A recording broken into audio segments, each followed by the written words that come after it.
Hello everyone, and welcome back to the Calvin Tobin Show. I am your host, Calvin Tobin. Today we have a lot to talk about, so let's get right into it. All right, the round of 64 in the March Madness tournament is officially in the books, and after what has happened so far, there are no brackets left to be saved. And in the year of the upset, the March Madness tournament is just getting started, and the madness has everybody losing their minds because we have seen 7 upsets so far in just the round of 64, and those upsets are Furman beating Virginia, Princeton beating Arizona, Auburn beating Iowa, Pittsburgh beating Iowa State, FAU beating Memphis, Penn State beating Texas A&M, and the biggest upset of them all is Fairleigh Dickinson beating Purdue.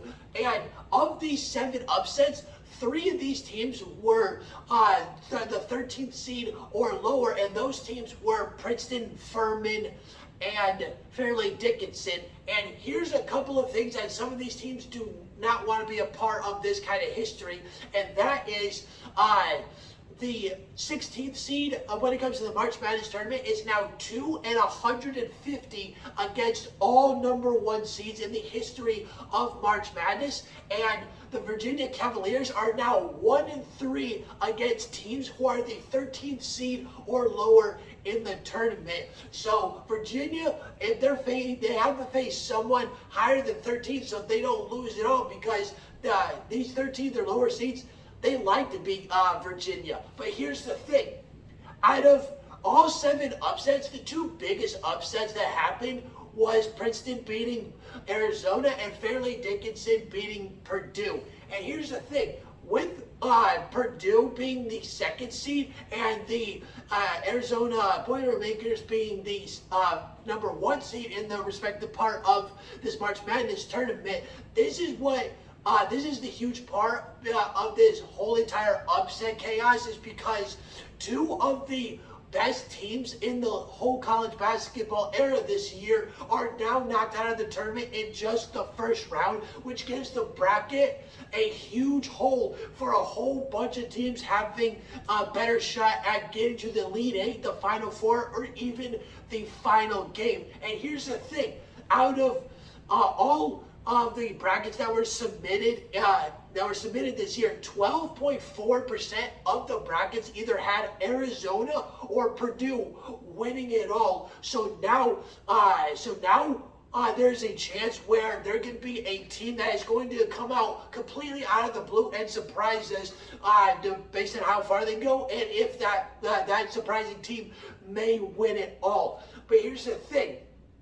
With Fairleigh Dickinson beating Purdue, though, they did this because of one thing, and that was keeping Purdue off balance. And Fairleigh Dickinson's defense was Purdue's main issue, constantly getting Purdue to lose the ball and not stay efficient with the shot making. And when it came to the defense, Purdue was losing the ball so much, it looked like that Fairleigh Dickinson could steal the ball from them anytime they want, because they stole the ball 11 times from Purdue. And that's how Fairleigh Dickinson was able to knock out Purdue just in the first round of this March Madness tournament. Now, with Princeton beating Arizona, Princeton won this in the long game, which was making the shots when needed to, staying with the efficiency, winning the tough rebounds and winning off the glass, and winning the turnover battle as the game went along.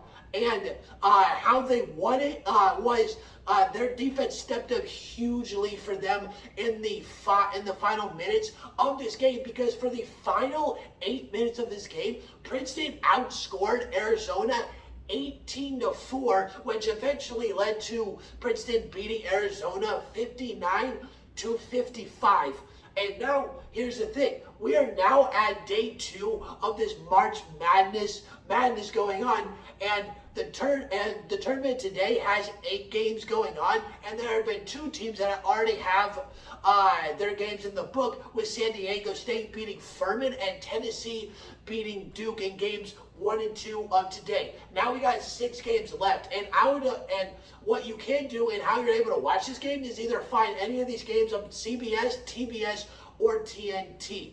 Now, in my prediction, out of what upset is going to happen next, I say the next team that will get upset is Texas getting beat by Penn State, and that game starts at 7:45 tonight. But while the March Madness tournament is going on, and having all this craziness already getting started for the tournament, the last slots to get the final spots in the Stanley Cup playoff race is just warming up, and it's getting tighter and tighter as the season is coming to an end. And for starters, we have the Carolina Hurricanes and the New Jersey Devils, and these guys have been going at it, going back and forth, getting first place of the Metropolitan Division all year long. And Carolina just got the first place seeding back because of New Jersey suffering a couple of losses. But here's the thing. Both of these teams have 44 wins, with Carolina having 96 points and New Jersey having 95 points. But this race is really close between them two because Carolina just lost to Toronto 5-2, and then New Jersey just lost back-to-back games against the Tampa Bay Lightning. So we're going to see who is able to get the next victory, and see if New Jersey is possibly going to retake first place in the Metropolitan Division. But here's the thing. In the Atlantic Division, Tampa and Toronto, they've been neck and neck all year long as well. And but here's the thing. The Tampa Bay Lightning just got back into the win column, winning 4 of their last 6 games after losing 6 of their last 8 games. And with Toronto, they have been fortunately lucky enough to stay out of any losing slumps, or any slump for that matter, all year long, and have been able to just stay a tiny margin ahead of the Tampa Bay Lightning to keep that second place spot for the Atlantic Division.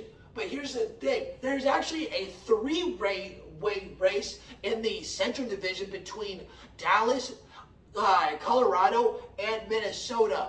But with Dallas, they are in first place with 87, while the Minnesota Wild and Colorado Avalanche have 86.